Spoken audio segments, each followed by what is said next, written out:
I will do whatever it takes to ensure that this does not happen again.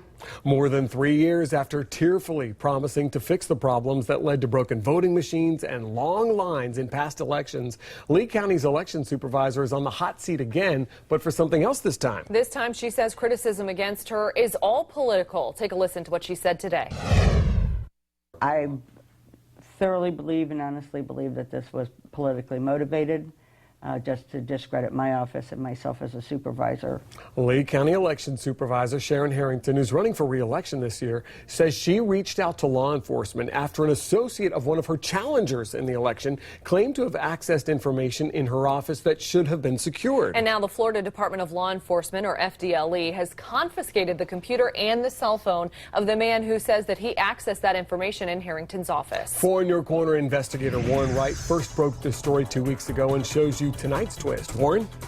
All right, well, this all started with a candidate who's challenging Sharon Harrington in this year's election. His name is Dan Sinclair. His associate, David Levin, claims he was able to prove Harrington's office hasn't secured all its information online. It worries me that this is the kind of cybersecurity we're seeing at a constitutional office in 2016. David Levin, who works at Vanguard Cybersecurity, says 2 weeks ago he was able to gain access to a server in the Lee County Supervisor of Elections office.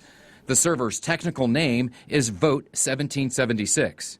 Election Supervisor Sharon Harrington says that server only housed historical data. There was nothing that is of any relevance to today's society. But 2 weeks after the server was accessed, Sinclair did some following up. Over the weekend, he says he got this message when he typed in Lee County Supervisor of Election voter registration status.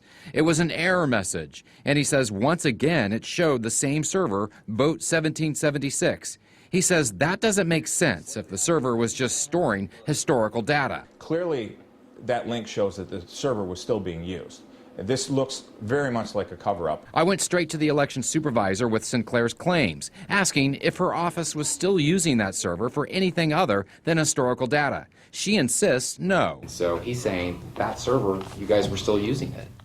I'd have to get one of my IT guys in here because I'm not that familiar with that part of it. Okay, but he's saying clearly you guys were accessing that server for information, and you're saying that's not accurate? I don't know.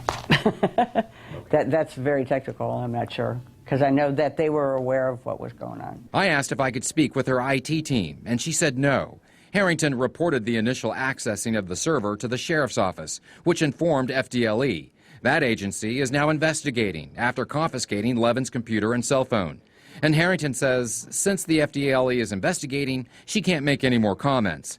Sinclair says instead of being investigated, David Levin should be commended for revealing what Sinclair calls cybersecurity flaws without compromising any of the info. Once he got in, he didn't make any changes. He didn't grab any information. He immediately got out. In fact, he says he and Levin contacted Harrington's office immediately and offered suggestions on how to improve the system. For her to go back on a whistleblower like this, someone who was trying to be helpful, that gave her the information, and trying to ostracize him and send a legal team after him is insane. But Harrington says no one's data was ever at risk and says it's Sinclair who's playing dirty politics. I thoroughly believe and honestly believe that this was politically motivated, just to discredit my office and myself as a supervisor.